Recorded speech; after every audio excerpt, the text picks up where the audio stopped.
La violencia infantil para mí es algo muy fuerte.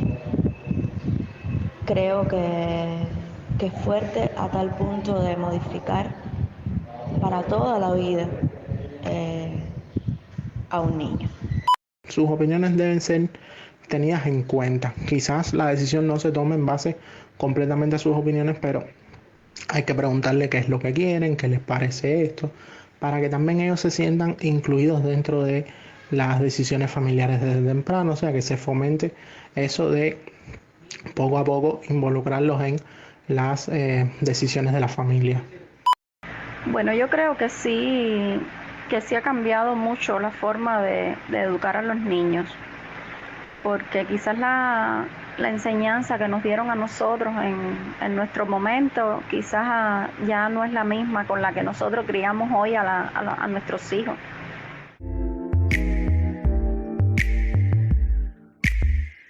La infancia es una etapa crucial en la vida de todo ser humano, ya que es un periodo determinante para su desarrollo físico, cognitivo, emocional y social.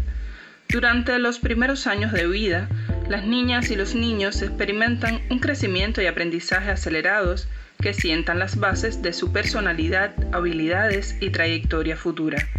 Es en la infancia donde se adquieren los valores y herramientas fundamentales para relacionarse con el mundo y desenvolverse de manera autónoma. Es el momento en el que se cimentan los vínculos afectivos y de confianza que serán esenciales a lo largo de la vida. Asimismo, la infancia es clave para el desarrollo del lenguaje, la cognición, la motricidad y otras capacidades que permitirán a niños y niñas interactuar, explorar y comprender su entorno. Pero, ¿qué sucede cuando crecen en ambientes marcados por la violencia, ya sea en el hogar, la escuela o la comunidad? Justamente de la violencia infantil estaremos hablando en esta nueva edición de nuestro podcast Alcemos la Voz. En una edición anterior titulada Violencia sexual, más de una forma de abuso, dedicamos un espacio al abuso sexual infantil, pero hoy queremos ampliar la mirada y profundizar en los diferentes tipos de maltrato que existen en esta etapa temprana de la vida. Te recordamos que el pasado 21 de julio, Cuba celebró el Día de los Niños, una efeméride anual dedicada a la fraternidad y a la comprensión de la infancia en el mundo. En esta fecha, se efectúan diversas actividades para promover el bienestar y los derechos de los infantes y cada país tiene la suya propia. En Cuba, desde 1974, tiene lugar el tercer domingo de julio. Tomando como referencia esta celebración, hemos querido esta vez alzar la voz para visibilizar un fenómeno que también afecta a los más pequeños de casa.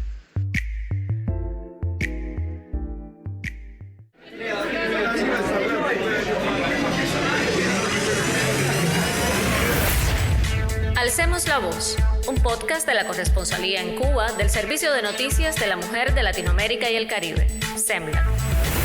Te proponemos encontrarnos el día 25 de cada mes para hablar sobre la violencia desde miradas diversas. Daremos voz a activistas y expertos, a personas con experiencia de vida y testimonios relevantes. Y claro, tus opiniones también serán importantes.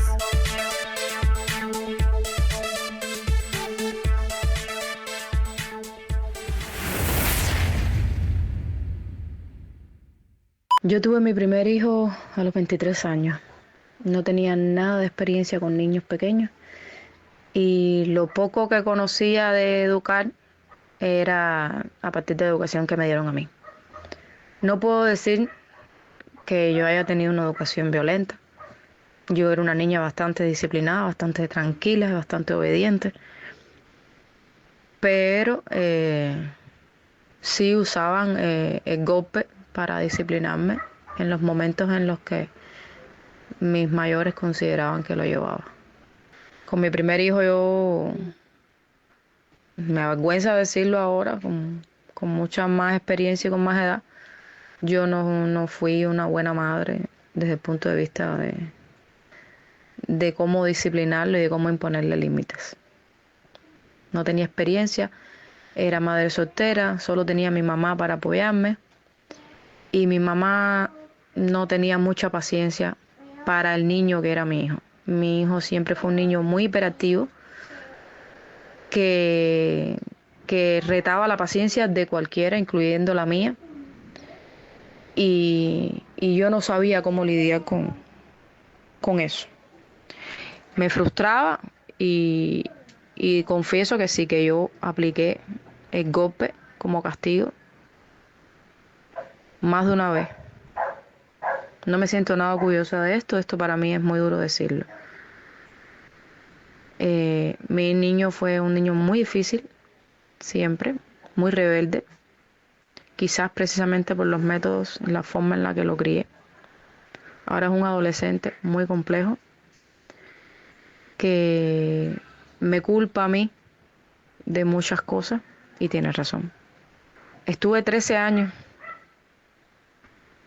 criándolo a él antes de atreverme a volver a ser madre. Con la experiencia y con lo que aprendí de mi primer hijo,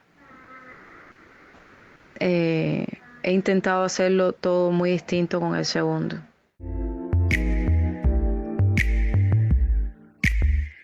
Datos de la Organización Panamericana de la Salud a nivel mundial alertan que 1 de cada 2 niñas y niños de entre 2 y 17 años de edad sufre algún tipo de violencia cada año. Una revisión global en 2023 estimó que el 58% de las niñas y los niños en América Latina y el 61% en América del Norte sufrieron abuso físico, sexual o emocional en el último año. La referencia a esta problemática mundial que también afecta a Cuba no es fortuita. La encuesta de indicadores múltiples por conglomerados realizada en el año 2019 mostró datos que constituyen puntos de alerta sobre este fenómeno en la nación caribeña. De acuerdo con la investigación, el 41.6% de los niños, niñas y adolescentes de 1 a 14 años fueron sometidos a algún método violento de disciplina, el 29.1% a agresión psicológica y el 33.1% a castigo físico. Formas severas de castigo físico son las menos comunes y representaron el 1.6%, pero vale destacar que en ese indicador los grupos de edades de 5 a 9 años y de 10 a 14 años mostraron los mayores porcentajes con un 2.5%. Estudiosos de esta temática distinguen 2 tipos de violencia dirigida a la infancia y adolescencia en nuestra sociedad. Por un lado, tenemos la violencia consciente y o negligente, que incluye el maltrato físico, el abuso sexual, la negligencia parental y otras manifestaciones similares. Si bien estas formas de violencia históricamente han tenido cifras reducidas, el actual contexto socioeconómico adverso necesita de una mirada más abusada en ese sentido, pues fenómenos de esta naturaleza tienden a incrementarlas. Por otro lado, existe una forma de violencia menos consciente y que a menudo no se considera como tal. Se trata de los malos tratos dirigidos a la infancia, en la forma de relacionarnos con niñas, niños y adolescentes de manera vertical, con abuso de poder por parte de los adultos y que considera natural el uso de castigos físicos. Esto implica no verlos como sujetos de derechos y no permitirles el ejercicio de estos derechos. Esta forma de violencia es muy frecuente en todas las esferas de la sociedad, no solo en el ámbito familiar, sino también en los gremios profesionales que trabajan con niños, niñas y adolescentes y que incluso tienen la responsabilidad de protegerlos. Sobre este tema, SEMLA Cuba conversó con la doctora en Ciencias Psicológicas Aurora García Morey, profesora titular de la Facultad de Psicología de la Universidad de La Habana.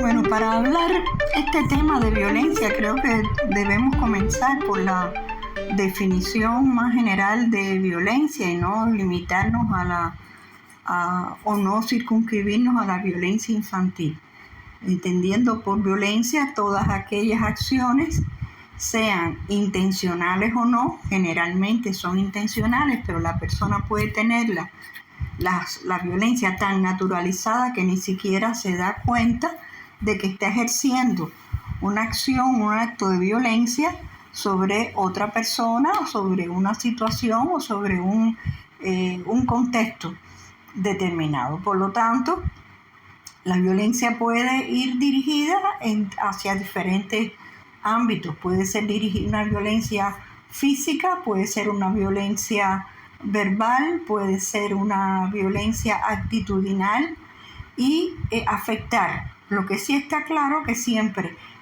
produce una afectación hacia la persona, situación o acciones donde está siendo impactada ese tipo de conductas o de tratamientos o de actitudes que se están produciendo. Creo que eso es lo primero.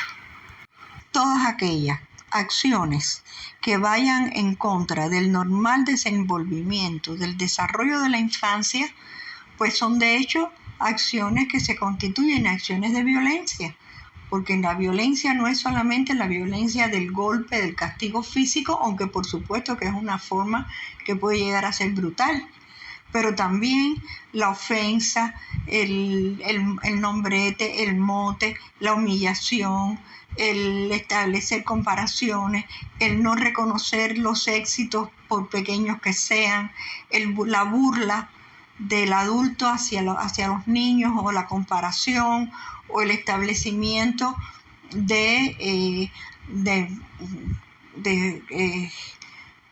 éxitos, o sea, de celebrar y de destacar los éxitos de unos sobre otros. Bueno, pues eso es una forma también de establecimiento de violencia, o simplemente el ignorarlo y dejar al niño como si fuera un animalito silvestre que nadie lo atiende y que se piensa de que de manera espontánea se va a producir el desarrollo.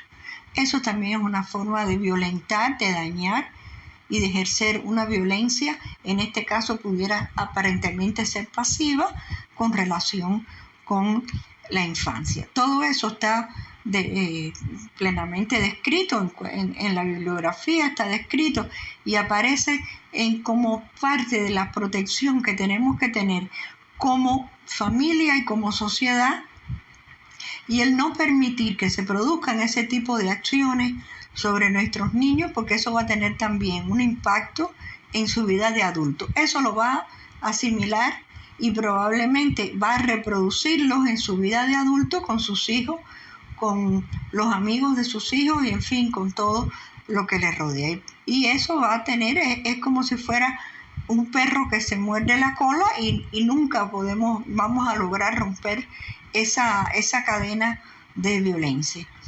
Y tenemos que estar atentos, tenemos que estar alertas. No, las bromas pesadas no son bromas, porque basta que haya alguien que las sufra para que ya deje de ser una broma y se convierta en un acto de violencia. Por lo tanto, eso es algo que tenemos que tener una conciencia y una vigilancia sobre nosotros mismos de la necesaria protección que debemos tener hacia todos los niños que nos rodean. Considero que el espacio donde más se ejerce la violencia infantil es en el hogar. En un hogar cargado de estrés, de padres que trabajan, de padres que vienen cansados, de padres que vienen estresados, en una sociedad donde la crisis económica se ha convertido en el tema del día, con muchas carencias, con muchos problemas, en una sociedad donde existe el divorcio, en una sociedad donde existe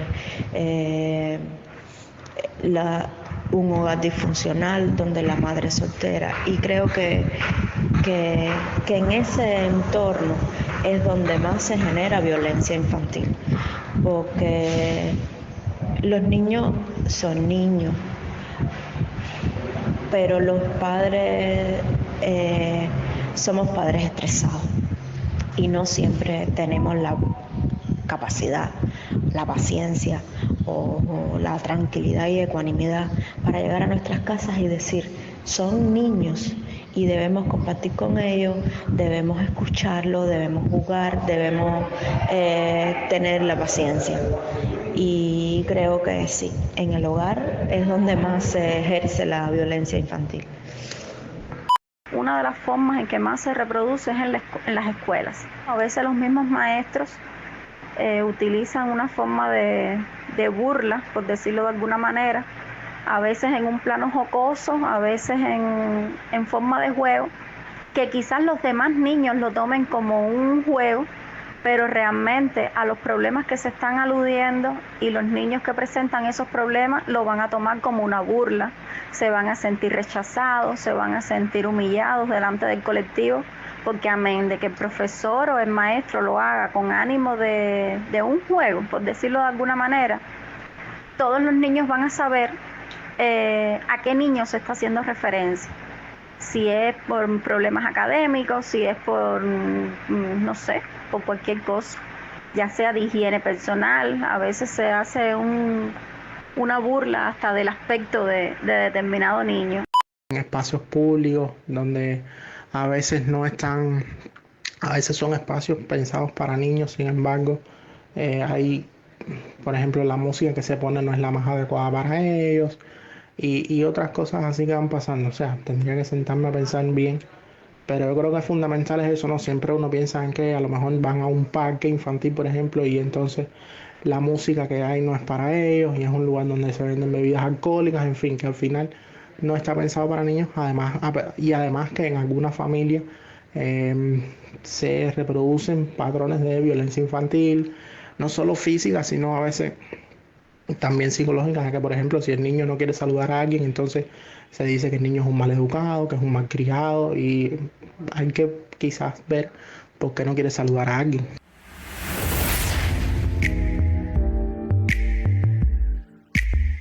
Las distintas formas de violencia contra niños, niñas y adolescentes se manifiestan en diversos espacios de su vida cotidiana.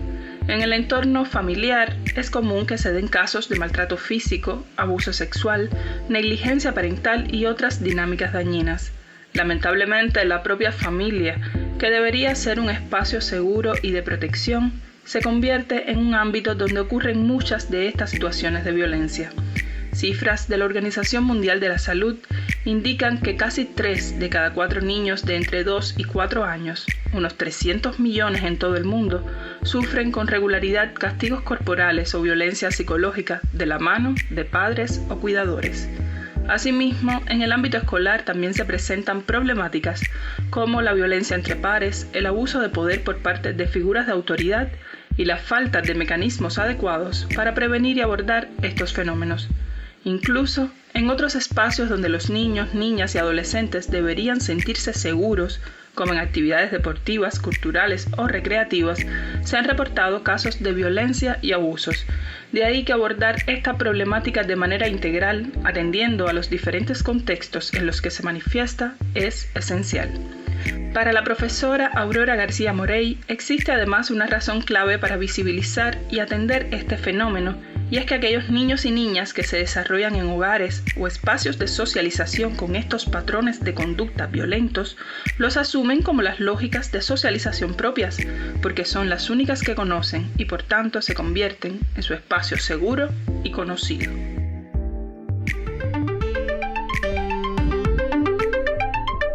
La violencia hacia la infancia o hacia los niños en general, los niños y las niñas, puede aparecer o producirse en cualquier ámbito de actuación, en el hogar, en la escuela, en el barrio, en el juego, en los comportamientos y en las formas de expresión gestual o verbal, en fin, puede ser algo que está incorporado porque ha sido aprendido en patrones del hogar o que el entorno donde se ha desenvuelto siempre ese niño, esas son conductas normales, entre comillas, y por lo tanto el niño asimila, incorpora y se relaciona con los otros, con los amigos con los que va conociendo o con nuevos comportamientos que tiene que afrontar de una manera que es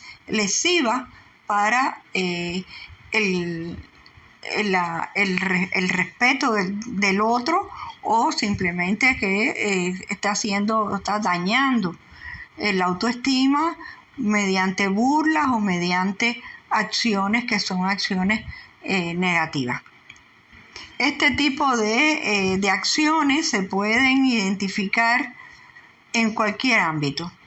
Puede ser un niño que en su casa no esté acostumbrado a que lo traten, que le hablen en voz alta o que le pongan normas que son abusivas desde el punto de vista físico, que utilicen el castigo físico o la humillación como una forma de controlar o de marcar supuestas pautas, entre comillas, de crianza, pero que son pautas, por supuesto, lesivas para el infante.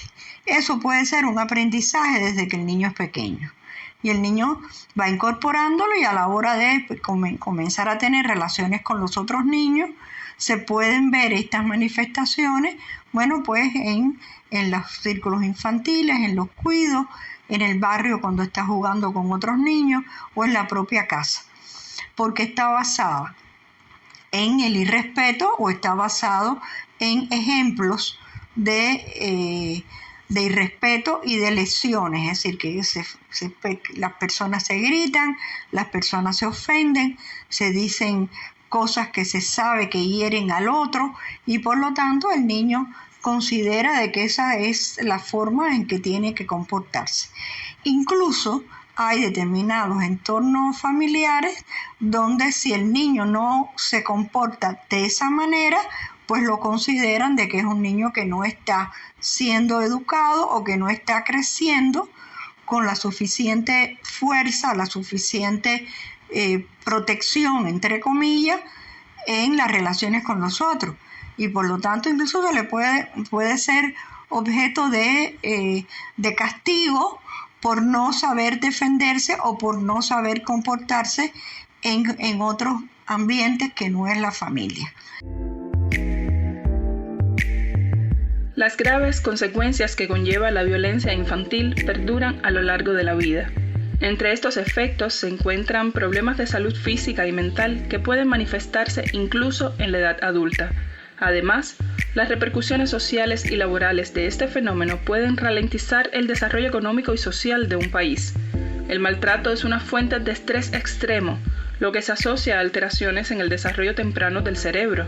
En estas condiciones de tensión, el desarrollo de los sistemas nervioso e inmunológico puede verse perjudicado. Como resultado, los adultos que han sufrido maltrato en la infancia presentan mayor riesgo de desarrollar problemas físicos, psicológicos o de comportamiento, tales como actos de violencia, ya sea como autores o como víctimas, depresión, tabaquismo, obesidad, comportamientos sexuales de alto riesgo, embarazos no deseados, consumo nocivo de alcohol y drogas, por solo poner algunos ejemplos. Además, la violencia contra niños y niñas contribuye a las desigualdades educativas. Quienes han sufrido algún tipo de maltrato en la infancia tienen un 13% más de probabilidades de no completar su escolaridad, según la Organización Mundial de la Salud. Lamentablemente, el maltrato infantil a menudo se invisibiliza. Solo una parte de quienes son víctimas reciben apoyo de los profesionales de la salud. Aún más preocupante es que los niños, niñas y adolescentes que han sufrido abusos tienen más probabilidades de abusar de otros cuando llegan a la edad adulta, perpetuando así un ciclo de violencia, especialmente en los casos de violencia sexual. Por ello, es crucial interrumpir este ciclo y brindar la atención y protección necesarias. Propuestas a vos. Hoy te traemos una guía publicada por UNICEF Cuba en 2022 para la creación y fortalecimiento de entornos protectores para niños, niñas y adolescentes. Este organismo internacional acompaña la implementación de entornos protectores en La Habana y Granma, y la guía, según explica, es una herramienta para esclarecer los elementos que determinan la calidad de la protección para niños, niñas y adolescentes a través de la implementación de entornos seguros y protectores y la evaluación de los ya existentes. Entre los principales elementos que distinguen los entornos seguros, hay 4 dimensiones claves, refiere la guía: ámbito físico, en lo emocional, lo relacionado con las personas adultas y equipos educativos que tienen la responsabilidad de cuidar y educar a niñas, niños y adolescentes, y la promoción de su protagonismo y liderazgo. El documento pretende estandarizar los criterios para su implementación, principios de funcionamiento y sus dimensiones o niveles en Cuba, y en ese sentido, contar con términos de referencia o parámetros que también permitan la evaluación de la pertinencia y la eficacia de los sistemas y capacidades requeridos en todos los ámbitos, nacional, local y familiar. Ofrece sugerencias concretas de cómo crear estos espacios en el hogar, la escuela y el ciberespacio. Y además, propone una especie de paso a paso para su concepción y puesta en práctica, siempre teniendo en cuenta, advierte, que se ha elaborado desde una visión flexible y general para permitir su adaptación a los distintos contextos en los que se aplique. Puedes descargar esta guía en formato PDF en el sitio web de UNICEF Cuba con el título Guía de Asistencia Técnica para la Creación y Fortalecimiento de Entornos Protectores. Nuestra segunda propuesta es otra publicación de UNICEF del año 2022, Perfil Estadístico de la Violencia contra la Infancia en América Latina y el Caribe. Según explica este informe, en la región la violencia se ha convertido en parte de la vida cotidiana, siendo considerada, a partir de diversas mediciones, la más violenta del mundo actualmente. Los datos disponibles confirman que ser niño, niña o adolescente en este entorno resulta peligroso. Esta publicación ofrece una panorámica de 3 formas de violencia: el castigo corporal y las agresiones psicológicas utilizados como métodos disciplinarios, la violencia sexual y la muerte violenta, con especial atención a la violencia armada. Todas ellas ponen en peligro la vida y el futuro de los niños, niñas y adolescentes y pueden tener consecuencias nefastas: embarazos precoces, bajo rendimiento escolar, problemas de salud, mala salud mental, pensamientos suicidas, exclusión social y miedo, advierte sus autores. Agrega que, aunque es una realidad en todos los países de la región, la violencia contra la infancia puede evitarse. Sin embargo, la respuesta hasta ahora no ha sido proporcional al problema y los niños, niñas y adolescentes están pagando un alto precio, concluye el informe.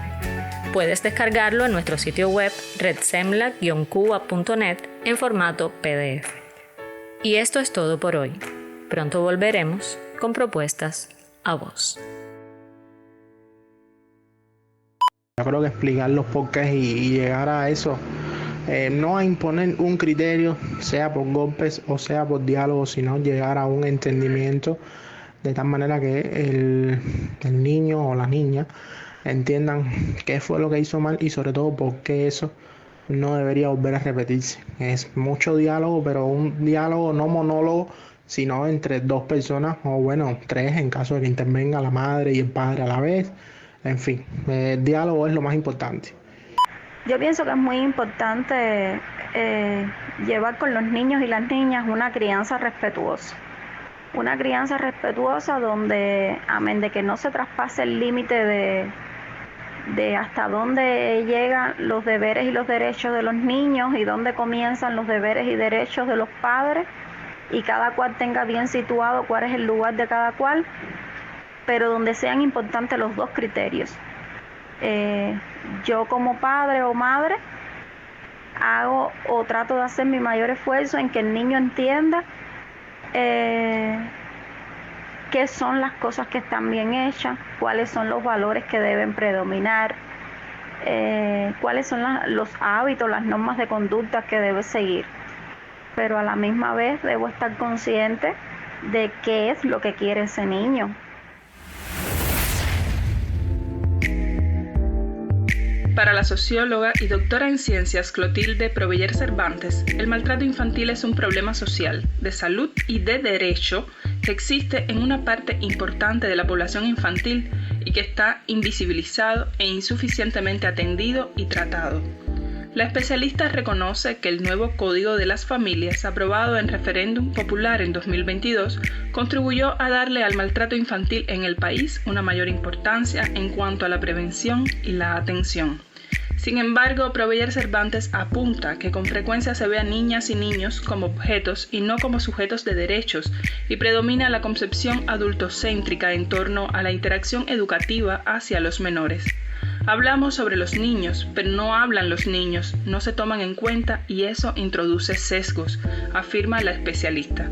Para la socióloga es esencial tener en cuenta la multidimensionalidad de factores que hacen posible el maltrato infantil, incluyendo el vínculo entre las distintas formas de maltrato que se dan simultáneamente o propician el ejercicio de otras. Los estudios identifican las escuelas como un espacio inseguro para las personas con identidades no heteronormativas, agravado por otras condiciones interseccionales como el color de la piel, el rendimiento académico, las discapacidades u otras. A la vez, el espacio doméstico se presenta como el idóneo y donde más frecuentemente se ejerce la violencia sexual contra los menores, con predominio de las víctimas del sexo femenino. Proveyer Cervantes es una de las autoras del informe de UNICEF Cuba, Violencia hacia niños, niñas y adolescentes, aspectos relevantes de estudios realizados en Cuba, un hito significativo en la comprensión y visibilización de la violencia multidimensional que afecta a la infancia y la adolescencia en el país. Por cierto, está disponible en el sitio web de UNICEF Cuba y desde ahí puedes consultarlo. Basado en la sistematización de 209 investigaciones realizadas entre los años 2000 y 2020, este estudio fue presentado el pasado mes de junio y arroja luz sobre diversas manifestaciones de violencia y sus impactos. Con la investigadora conversamos sobre esta importante sistematización.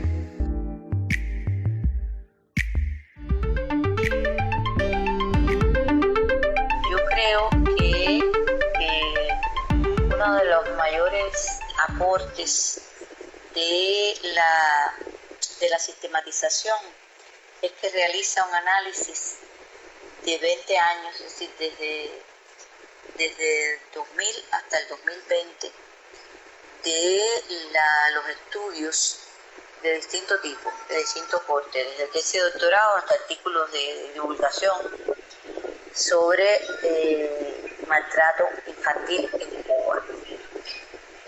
Y visibiliza un problema que es una problemática que está bastante invisibilizada, bastante naturalizada, y yo me atrevería a decir que hasta subestimada desde los actores sociales con el encargo de atender y de prevenir la violencia, que no tiene que ver con que haya una voluntad política que incluso se refleja en las leyes, en el nuevo Código de las Familias, que es de vanguardia. No, estoy hablando de que independientemente de esa voluntad política, el maltrato infantil inserto en la cultura patriarcal está muy naturalizado, muy invisibilizado. Por tanto, la sistematización arroja como primer resultado la visibilización, da cuenta de un problema que existe en nuestra realidad, que es un problema que hay que atender, que hay que prevenir y que no se puede dejar de mirar de una manera integral todas las instituciones que tienen que ver con el asunto de prevenir y atender el maltrato infantil. Yo creo que ese es uno de los primeros aportes. La sistematización recalca la utilidad de la investigación social para colocar en el escenario social problemáticas que hay que atender y que hay que visibilizar y que hay que prevenir. Entonces yo creo que también en ese sentido la sistematización es muy importante y también contribuyó a dar herramientas, dar elementos para poder producir el cambio cultural. Es decir, nos da datos, información que llama la atención, que hace una alerta sobre la importancia de transformar las normas sociales, los estereotipos, esos imaginarios anclados en la cultura patriarcal, y que sencillamente si no los modificamos, si no se produce el cambio cultural, de nada nos van a servir las leyes, los programas. Hay que trabajar, hay que intencionar el cambio cultural, y en eso también la sistematización ofreció insumos para llamar la atención y como herramientas para ese cambio. quizás antes la figura paterna jugaba un rol más represivo, por decirlo de alguna manera. La autoridad paternal se ejercía quizás con más fuerza, pero debe ser producto igual de la dependencia que existía de la mujer al hombre. Económicamente dependían de los esposos, era quien llevaba la casa, era quien llevaba la voz cantante, como se dice en buen cubano, en la casa, y entonces se acostumbraba mucho a decir, deja que llegue tu papá y tú verás lo que va a pasar cuando llegue tu papá, y como que se tendía a confundir el respeto con el miedo. Se infundía más en los niños el temor a la figura paterna que en realidad el respeto. Y entonces, a medida que ha avanzado el tiempo, la mujer ha jugado otro rol, se ha ganado un lugar en la sociedad, se ha hecho más independiente, ha tenido que salir a trabajar, a llevar la casa, a los quehaceres. Y entonces pienso yo que por ahí va la cosa, que ya hoy en día es otro papel el que se juega dentro de una familia donde todos tienen un lugar, donde todos cooperan, donde la opinión de todos es importante, incluyendo la voz de los niños. El maltrato infantil y la violencia de género están íntimamente relacionados y no pueden seguirse viendo como fenómenos aislados, afirma también la socióloga Clotilde Proviller, para quien esta estrecha vinculación radica en que ambos fenómenos comparten raíces comunes. Abordar el maltrato infantil de manera aislada, sin considerar su relación con la violencia de género, impide comprender la complejidad del fenómeno y diseñar intervenciones más efectivas.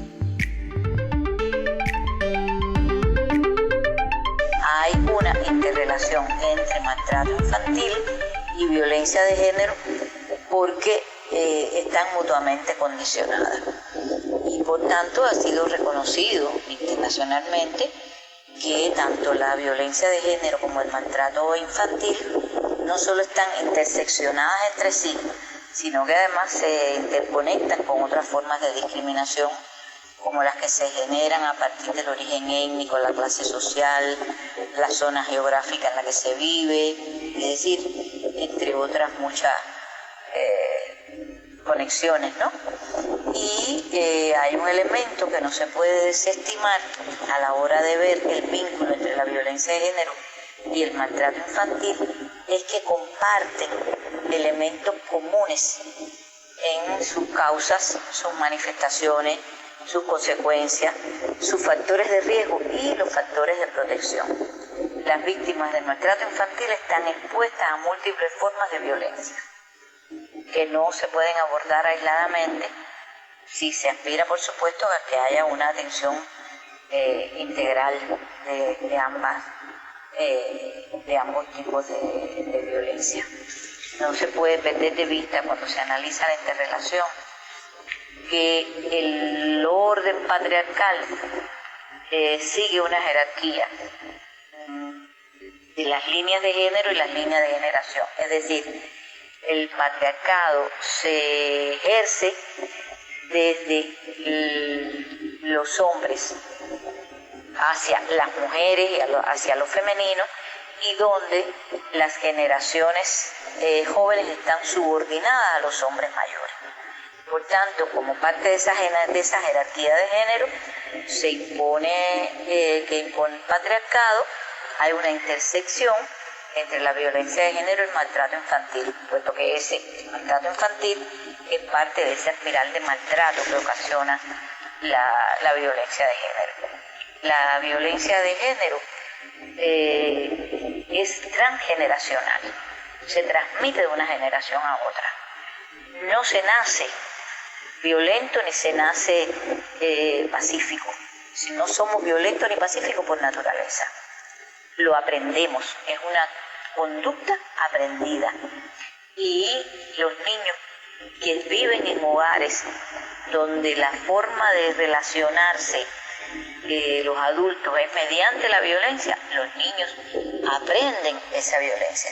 Cuando los padres ejercen violencia sobre las madres, los niños pueden ser víctimas directas o víctimas indirectas de esa violencia de género y reproducen esos aprendizajes. Una crianza respetuosa, para mí sobre todo, es compartir puntos de vista. Considero que para lograr esa crianza, primero tienes que ponerse de acuerdo los padres, qué tipo de crianza quieren tener, si hay algún punto intermedio donde los dos no se pongan de acuerdo. Creo que eso es lo más importante antes de llegar a los hijos. Y cuando se vaya a tomar alguna determinación con respecto a los hijos, también tener en cuenta que cada niño es diferente, que cada niño tiene su propio criterio, que a veces lo que a uno le llama malcriadez, por decirlo de alguna manera, tal vez es que estás realmente haciéndole una fuerza, una violencia a un gusto personal de tu hijo, y creo que ahí uno se puede equivocar. Hay algo que yo he tratado de respetar mucho, por ejemplo, con mi hijo, y es respetar sus tiempos. Para mí eso es importante, respetar sus tiempos, dejar lo que sea él quien me demuestre cuando está listo para algo. Creo que eso forma parte de la crianza respetuosa, además de tener en cuenta y valorar lo que piensa, sus emociones, sus necesidades, respetarlas.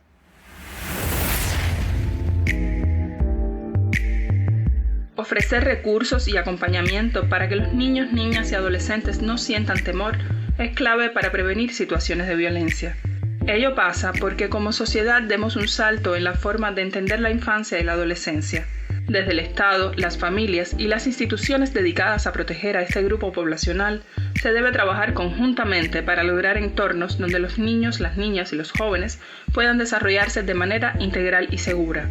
El principal desafío está en empoderarlos para que puedan reclamar sus derechos cuando sean vulnerados.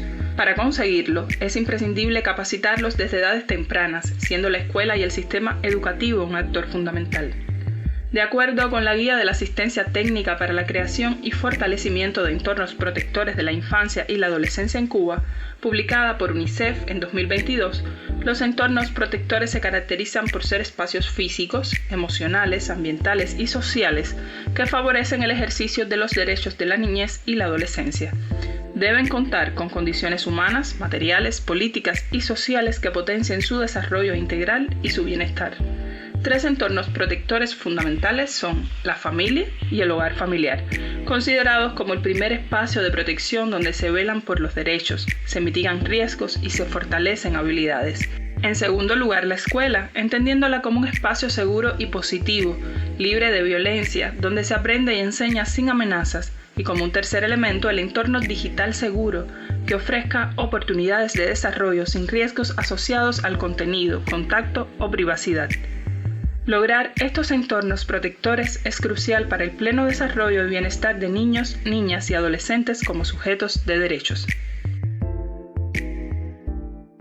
Yo tengo una opinión muy particular sobre el acceso a internet, y es que, en Cuba empezaron los datos móviles, si no me falla la memoria, allá por 2019, o sea, lo que llevamos son 5 años, y eso prácticamente, somos niños en eso, ¿no? Pero hay herramientas para control parental, que el padre o quien esté a cargo puede decidir qué aplicaciones se instalan en el teléfono de los niños, si es que tiene teléfono, que desde mi punto de vista no deberían tenerlo hasta cierta edad, digamos, no sé, unos 12 años por ahí, que es cuando entran en la secundaria, y ahí podrían tener acceso a aplicaciones de mensajería para comunicarse con los padres, con las amistades, porque muchas cosas funcionan por WhatsApp ahora, incluso a nivel escolar, y entonces por ahí. Pero el acceso a internet debe ser supervisado primero que todo, y después, y importante también, gradual. O sea, primero tener acceso a un teléfono para comunicarse con la familia en caso de cualquier urgencia, tener acceso a WhatsApp porque es una aplicación muy popular y al final es para mensajería únicamente, y también advertirle que no debe darle su teléfono a todo el mundo porque ya a esa edad tienen un poco más de conciencia y se puede hablar con ellos de los peligros que pueden estar afrontando. Ya después se les puede dar acceso a otras redes, digamos, Facebook e Instagram, que son un poco más populares entre los jóvenes, y ya después sí a otras más importantes, más de adultos, ¿no? Como Twitter y otras más de ese tipo, pero tiene que ser gradual y supervisado. Decía que tenemos que ser sujetos que ejecutemos nuestros derechos. Tenemos el derecho a trabajar por un futuro mejor. Tenemos el derecho a que se ejecute lo normado desde el punto de vista social, político, con relación a la crianza y al elaborar pautas de crianza no violentas, porque eso nos va a garantizar el futuro.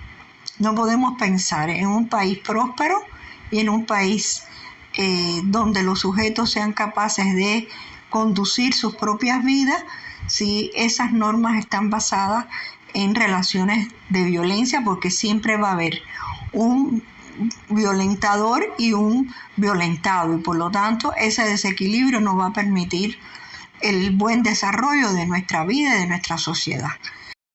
Los niños que estamos formando hoy, bien formando, pudieran llegar a ser personas diferentes, personas más preparadas, personas con un poder mental fortalecido, que creo que serán mucho mejores personas. La violencia contra la infancia no solo es una grave violación a sus derechos, sino que también pone en riesgo nuestro futuro como sociedad. Cada niño y niña que sufre abusos, negligencia, maltratos o explotación es una voz que se silencia y un potencial que se trunca. Proteger la infancia es una responsabilidad ética colectiva. Niñas y niños no son objetos a los que debemos cuidar, sino sujetos de derechos que merecen ser escuchados, comprendidos y respetados en su total autonomía.